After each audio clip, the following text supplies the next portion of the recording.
Happy New Year! 2025! Welcome to Rose, and on this channel we talk about addiction and life after addiction because yes, there is life after addiction. My name's Dimitra, and today we're going to talk about shadow work and what that is and why it's very cool and also I'll just provide a little update at the end, what I've been up to, and share what that's been like. So shadow work, that's a term coined by Dr. Carl Jung. He was a psychologist that worked with Freud. Basically, it's integrating the unconscious part of ourself, and these are parts that are unconscious, so we're not really aware of, or if we are aware of them, they're repressed and hidden from others because maybe it's not socially acceptable, or as well, we might not be proud of them or be willing to share that with others.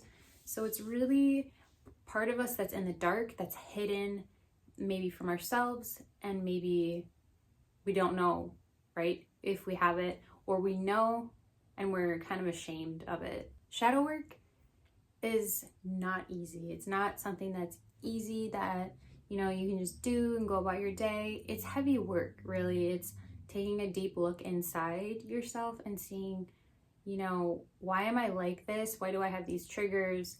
And how can I integrate this with who I am and who I want to be, rather than resisting it, avoiding it, and rejecting it. And really, it's about that acceptance of yourself and who you really are. And the point of doing shadow work is that you can be more authentic and live as your true self and really integrate that as part of who you are. It'll also improve your relationship with yourself, of course. You'll like yourself more, you'll know yourself more. And that way you can be a better person to other people too, and you can have more compassion for them as well. As someone who's in recovery, being the best version of myself is really important to me, and I always am wanting to grow. Once you've had at least 6 months to 1 year of recovery, I would really recommend that you wait that amount of time, just because sometimes if we don't have long-term recovery, then you don't have the tools or the skills to cope with these really heavy emotions that might come up because they are suppressed, repressed, rejected feelings that have been hidden.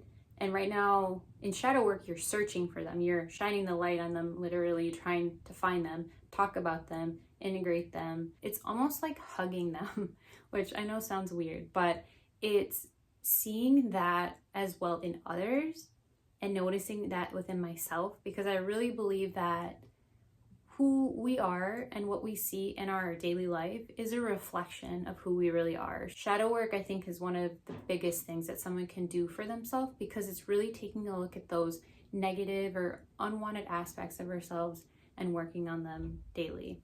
It's really about becoming aware and conscious of who we are and the choices that we make in every moment. So it's highly mindful consciousness in daily life. I also wanted to mention that not every part of our shadow is bad. It doesn't mean that because it's our shadow that it's negative.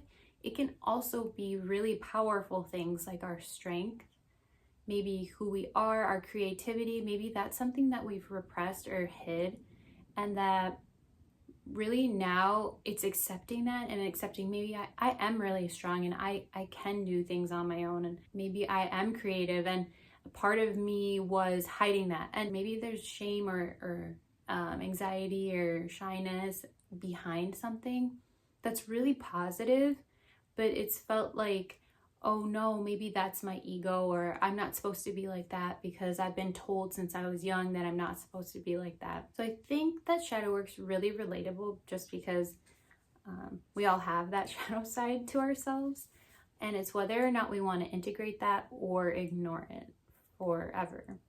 So some things that shadow work will talk about is your inner child, and what does your inner child want, or what have they hidden, or what's repressed, and how can you live through your inner child, really. So that's a part of shadow work. Also living authentically and trying to figure out what is authentic for you and integrating that as well. Some other types of emotions that's associated with the shadow would be fear, anger, resentment, shame.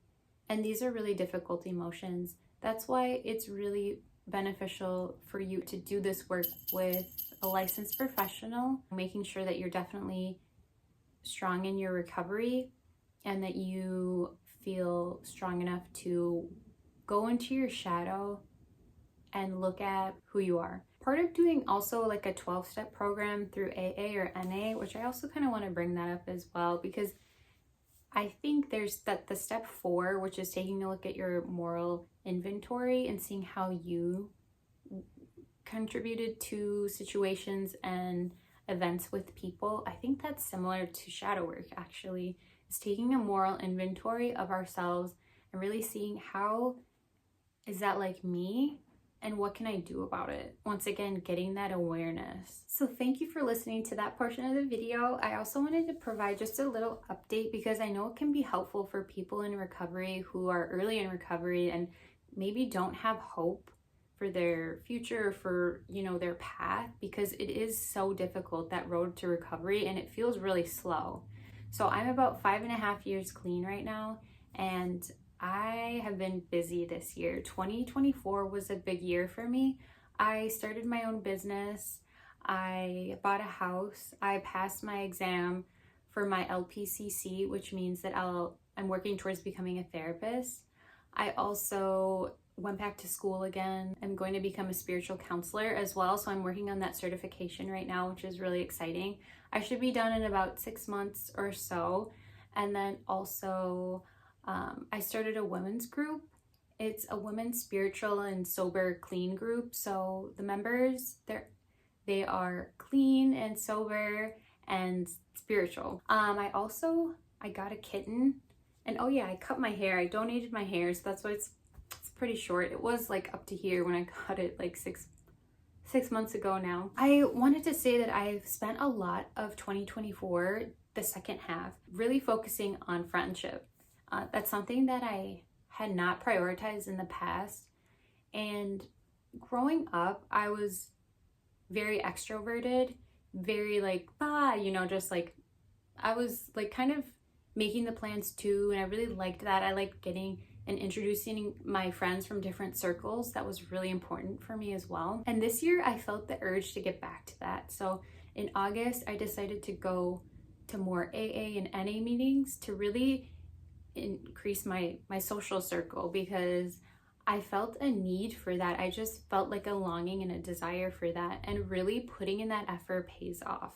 And I feel like I have a lot more friendships and people that I can call my friend and turn to when in need, and just for that support. You know, having a house really helped as well. So I had a lot of gatherings, and that was really cool for me because it really brought me back to, I think, my inner child and who I was when I was younger, and really doing that. And I love hosting. It's just so much fun. I really encourage you as well, if you feel like you have some inner need or desire for your life's purpose or who you really want to be, to push yourself and do that. I wanted to share that with you, and that's where I've been, and hopefully I can make more videos, but I'm not going to make promises as to when that will be, because I want to make sure that I'm inspired and that I'm bringing the best version of myself, and things that I'm really passionate about too. So that's what's really important to me, and I hope you're all doing well, and we'll see you later. Okay, thanks for watching. I'm revamping my website, so I don't know what it'll be like, but it's a work in progress. Okay, thank you everybody.